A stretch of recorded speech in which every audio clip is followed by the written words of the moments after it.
Right,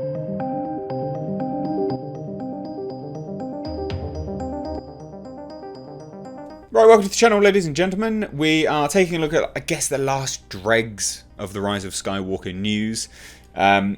This is quite big news. It's how the Rise of Skywalker, Star Wars and Disney is being handled and received in the Chinese market. So that's what the title's about. It has flopped. It's flopped in China. And we're going to take a look at two articles because it's actually done reasonably well overall. It's not done as well as it should have, mind you. Because it really hasn't. Worldwide is middling. I think it's some of the least that the new Star Wars movies has actually done. So the backdrop of this is also the fact that the media, I mean, this is the Hollywood Reporter, look at the headline. China box office, Star Wars Rise of Skywalker flops spectacularly. Which is insane, because normally there'd be a spin on it. Normally. But again, we are starting to see more and more that the media, what people consider access media and all this kind of nonsense, they are struggling to put positive spins on these things. And it's very, very telling. But it's also telling about the Chinese market and Disney and how they're going to approach it, I think, moving forwards. China doesn't like Star Wars. They're not on board with it. Not on board with it at all. So, ironically, Rise of Skywalker actually took less than Rian Johnson's Knives Out, which is hilarious, in China anyway. So let's take a look, right? So the franchise appears to be in terminal decline in the massive Chinese market, with J.J. Abrams' latest episode earning considerably less than many much smaller recent releases, including, ironically, Rian Johnson's Knives Out. Now, again, I will say this, that the overall amount is actually really, pretty damn decent. So Star Wars Rise of Skywalker, just domestically, is 176. Now, it's not as good as 200 million odd, or 220 million odd, which I think it was projected at one point. And it took, globally, 373.5 million. So it achieved, goodish. I don't think it's anywhere near turning a profit as yet. Numbers for this movie, your guess is as good as mine. Like, there's just no numbers anywhere. And I don't think we're ever going to get any because of all of the extensive reshoots. But 373.5 million is a good opening worldwide. Like, it's not fantastic, but it's a good opening. And you don't have to be, a Star Wars lover to recognise that. But it doesn't mean that it's going to be taking a good net profit. So let's get back to the whole Chinese business, right? Because Disney has started to cater their movies more to the Chinese market, but this is one of those franchises which China just does not like. They're just not on board with it.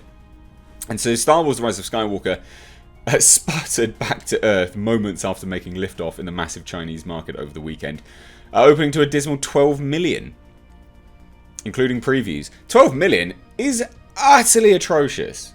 Like, Jesus Christ. That's so bad. I'm fairly certain China took, they had like 200 million or something like that for Godzilla King of the Monsters. And I'm not saying, I'm just using it as a comparison to how big the Chinese market is. And I'm not a huge fan of China in general, but their market is as big, if not bigger, than the US domestic market, as people seem to put. Hollywood Reporter seems to put such a massive spin on domestic, and most media outlets seem to love the domestic market these days. But in truth, Chinese market is bigger, if not, as big, if not bigger. So 12 million is terrible. It really does go to show that Star Wars, and we're not saying that it's just The Rise of Skywalker, but it's Star Wars in general, is just not something that they like. And I do think that this is telling, because I think moving forwards, will we see Disney change things up for the Chinese market with Star Wars? I would hazard a guess so. Because you've got to remember, right? If they can crack the Chinese market, they have it then. That's it. They're done. They don't need to please anyone else. They genuinely don't. At that point, they don't. Because they're well aware that the domestic market and the worldwide market, other territories and things like that, are not on board with their current Star Wars. Obviously, that is coming to an end.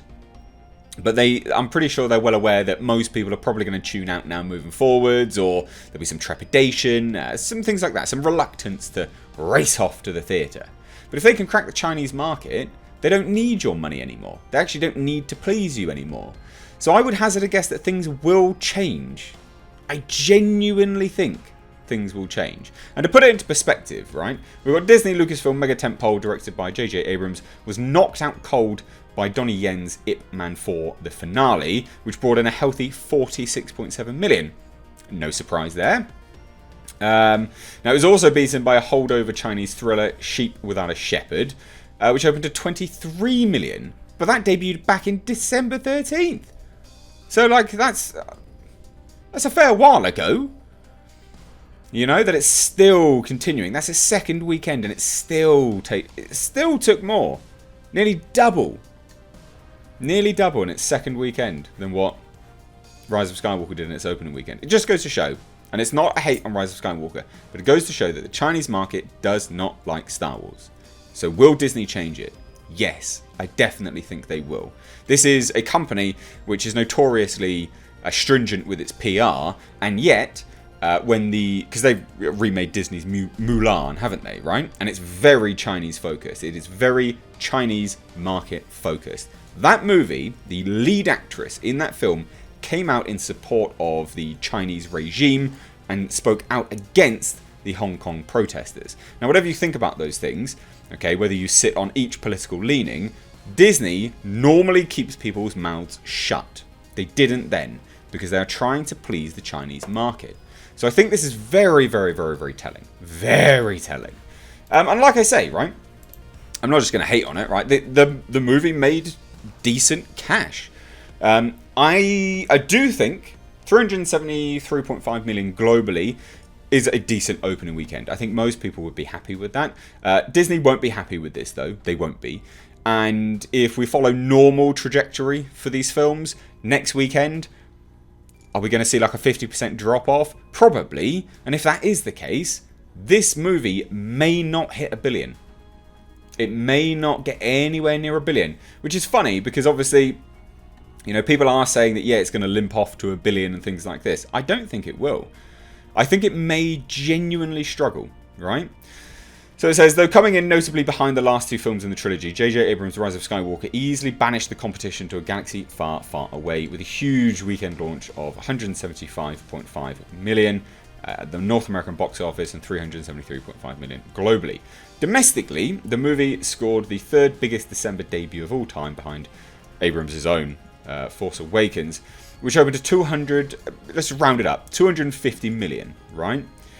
And if this only 175 million, 250 million, that's a huge drop off. And it's understandable why, because there was, you know, a ridiculous amount of time between each Star Wars movie, you know, from the end of the prequels to this new one. There was more buzz for it because there was just more anticipation. There wasn't so much anticipation for this film, so I can understand that. But Rian Johnson's The Last Jedi only 220 million. So it really does go to show, right?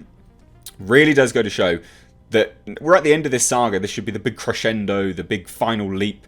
Everyone just enjoying it, things like that. But it goes to show that whatever you guys think of the film, numbers alone speak volumes. It's gone downhill. 175 million. Even the last one, 220. That's a big drop-off. Huge drop-off. Now it says, because the two earlier picks opened further away from Christmas, box office analysts are unanimous in saying that the true test for Rise of Skywalker will be its performance once presents are unwrapped on December 25th and moviegoers are free to return to leisure activities after rushing to finish their shopping and attend holiday parties. While I agree with that to a certain degree, I don't wholeheartedly agree with that. Because, like, I don't know what it's like in other markets, but I do know what the feeling currently is like in the UK, and it's not overly festive. You know, we've been preoccupied with Brexit for a really, really long period of time, and we've needed things to take our mind off of it because we've literally just had a general election, which is obviously decided the next government for our country. So the feeling in the UK is not overtly Christmassy. It's more, like, let's just get back down to life, you know, normal life. Let's just move our country forward. So while I agree with that to a certain extent, I don't think that stands true for most markets. And And also there's other countries and territories with far more expendable cash. So I don't think this is true. But there you go. There's just a quick analysis of the box office, how it's flopping in China, and how I think Disney will genuinely change things up moving forwards. I'd love to hear your thoughts though. What do you think? Let me know down below in the comments section. Like I said, I know a lot of people have been bitching and moaning that there's been so much Star Wars news.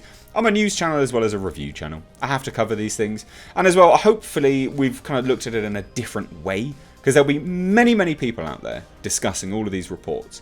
But I heavily question whether Star Wars will now be catered to the Chinese market. And I think it will. I genuinely think it will. So hopefully we've had a new spin on this news that undoubtedly you would have heard from by many, many places. Anyway guys, thank you so much for watching. Please do give this video a like and a share if you did enjoy it. And as always though guys, I haven't missed age. Take care.